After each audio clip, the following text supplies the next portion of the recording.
Yesterday, I talked a bit about the quantum measurement problem, and I indicated that it was the basis for why quantum mechanics needs interpretations. So, if you recall, I put up that picture that showed reality at the bottom, and then we had measurements, and a conceptual model, and then a mathematical model. And I said, you know, one of the things that quantum mechanics is missing is the conceptual model. Or it's not that it's missing one, it's that it has many, and those are the interpretations.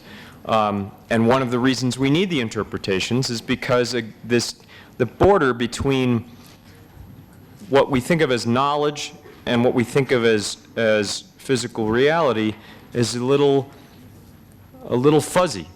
And in fact, there are people who think that everything is real, it's all reality, and then there are those who think it's all knowledge within the physics community.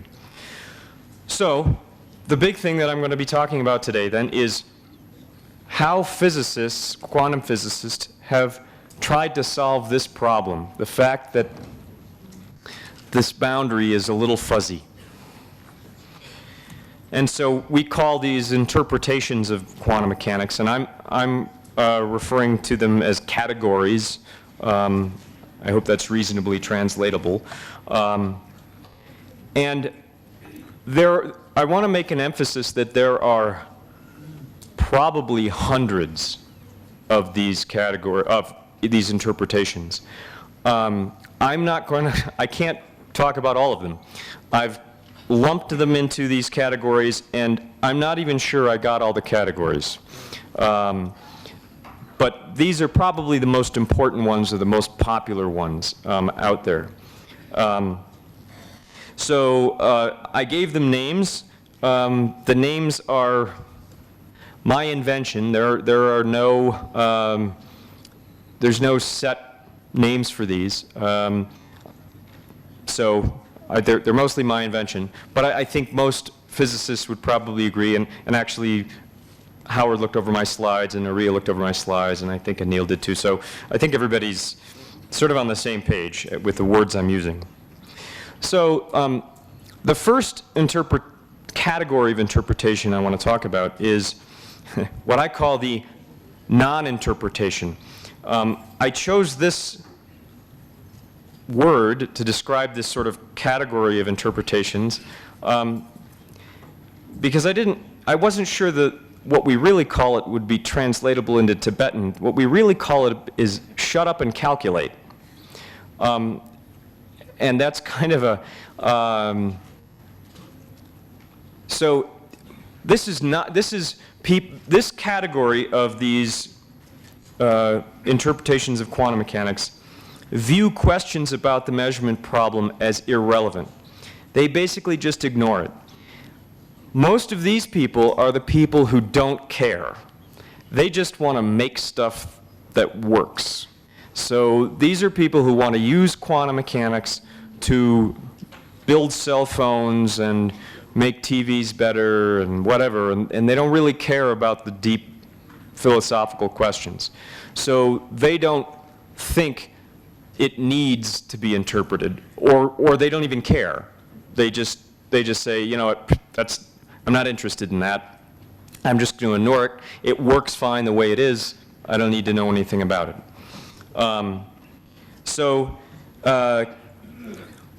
Basically, calculations can be made, and you can solve problems without thinking about the deeper implications. I will say that there is strong evidence that this is not a good view to follow, because a lot of modern quantum mechanics, including the stuff that Aria does, I don't know where Aria went, but came ultimately from very deep philosophical questions that were asked in the 1960s by John Bell. And if he hadn't asked these deep philosophical questions, we wouldn't have the technology that Aria does. So I don't think this is a very good way of looking at quantum mechanics. Nevertheless, a lot of people look at it this way. So perhaps the most, aside from the non-interpretation, or what we call shut up and calculate, the other very popular category of interpretations is what we often call the Copenhagen interpretation. It's named after the city of Copenhagen, which is where Niels Bohr did his work, and a lot of this is attributed to Niels Bohr, although some really was a result of his followers later on. And the way the Copenhagen interpretation and its related ones solve the measurement problem is that it either says one of two things. It either says there is no measurement problem, but not in the way that the other one said it. So this one says more like, I don't care. This one just says, there's no real measurement problem. Just, and if you think there is, just clear your mind and pretend there's not. Or it says that the measurement problem is beyond the scope of science. It's not something attainable. So what Copenhagen interpretation really says is that the quantum world and the classical world are separate, and they should never really have anything to do with one another, and that it's sort of logically ill-formed to ask questions about one in terms of the other. And this is based on the philosophy of Niels Bohr. So that's basically the Copenhagen interpretation in a nutshell.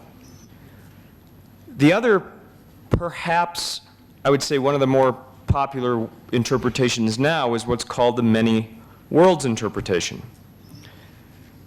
The many worlds interpretation says that everything that is now, everything that ever was, and everything that will be, or could even possibly be, is real.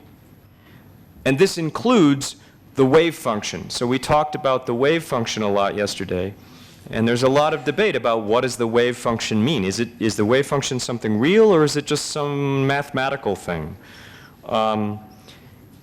The many worlds interpretation, which is developed largely by Hugh Everett and Bryce DeWitt, says that it's all real, everything's real. What does this mean? What does this imply? This implies that the world, if you believe this, the world splits into multiple worlds every time something happens that has more than one possible outcome. So if you have a process, and that process has more than one possible outcome, then instead of choosing between them, the world just splits into, let's say you have 5 possible outcomes. The world just splits into 5 possible worlds, and each world with each different possible outcome occurs, so that eventually you just have an infinite number of worlds all coexisting. So if you remember, I used the words possibility and actuality yesterday. In this interpretation, all possibilities turn into actualities. And that's how it solves the measurement problem. Just all possibilities turn into actualities. Which means, if I go back to this picture here, it means everything on the bottom turns into everything on the top. So there's really no difference between these two, in a nutshell.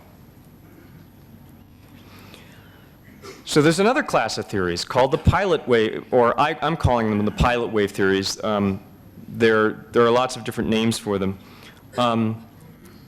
Essentially, it's very similar to many worlds in one way, in the sense that it assumes that the wave function is real, but it does not assume that the world splits into different worlds every time something happens. It simply says that this wave function is real. But in order for that to work,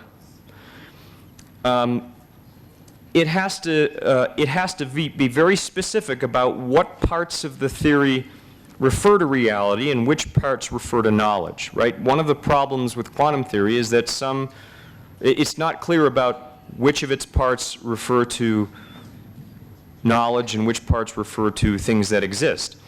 So this specifically starts to take things and say, okay, this is knowledge, this is reality, this is knowledge, this is reality. in order to do that, it turns out, it has to actually posit new physics. So there has to be something else going on. And this is sometimes called the pilot wave, which makes it interesting because in theory, I suppose it is testable in a sense. So if we could ever find some way to detect a pilot wave, then we would know whether or not this was a correct theory, because there is some new physics to it. This is based on ideas by French physicist Louis de Broglie and David Bohm. He was an American physicist, David Bohm. So it's sometimes called de Broglie-Bohm theory, but there's actually several different types of this that are out there. But it's, of all of the ones I've mentioned so far, it's interesting because it's the one that posits something different from quantum mechanics, that there could be some additional physics that might even be possible to be found that might prove whether it exists or not. Of course, we've never found that. But another category, and I really have no idea how this is going to translate into Tibetan, although it looks like he did it. So we call it, or I called it, Participatory Realist, and then I put in parentheses selective subjectivist. The term in parentheses is what an English physicist named Arthur Eddington referred to it as. Participatory realist is a term that people, I guess, some people nowadays refer to it as. But I guess I should probably explain first what the word realist or realism means. So all of these, so the pilot wave and the many worlds theories are realist theories because they believe that there is something real there, that you know, there is an actual objective reality, and that it exists independently of us. The participatory realist view is that there is an objective reality, but it's not always obtainable by us. So the possibilities or the probabilities are what are called subjective degrees of belief. So if I say, if I roll a pair of dice and I say I have a certain percentage chance that I'm going to roll a, say, 12, which I think, in fact, I think it's, is it 1/6 or is it 1/12, I think? 1/36, sorry. Yes, right. That's right, because it's 6 over 36. It's 1/36. So that's a probability. I could interpret that as being a measurement of my knowledge of the system. So it could be that if I knew absolutely everything there was to know about everything, I could know exactly what the roll would be. So these possibilities or probabilities are subjective degrees of belief. They measure how much confidence we have in an outcome. And in these views, there's more to the world than can be known from a third-person perspective. So in a sense, there's more out there than it is possible for us as human beings to know. This solves the measurement problem by very similarly to the pilot wave in the sense that it states mostly exactly what is knowledge and what is reality. And specifically, the wave function is a state of knowledge. It's not a state of reality. So in the pilot wave, the wave function is a real thing. It exists. In participatory realist interpretations, it's not. It just tells us about our knowledge of the system. And there are several different versions of this. One very popularly is known as cubism, or quantum Bayesianism, made popular by Chris Fuchs, who somebody told me was in Sikkim recently. Sir Arthur Eddington, who I mentioned before, has a version like this that's very old. And then some folks from Vienna, Anton Zeilinger and Czesław Bruckner, have another one that I kind of categorize under participatory realist. Now, it's interesting because this term is also applied to another type of interpretation that I categorize separately, but I'll come back to that.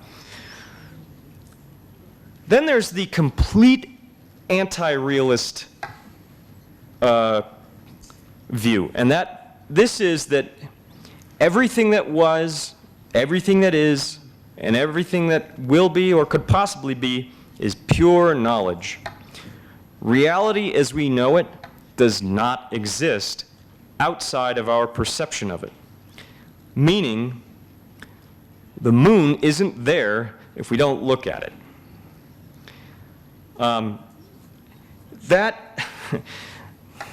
There's some debate. Some of these anti-realist views can be considered also participatory realist.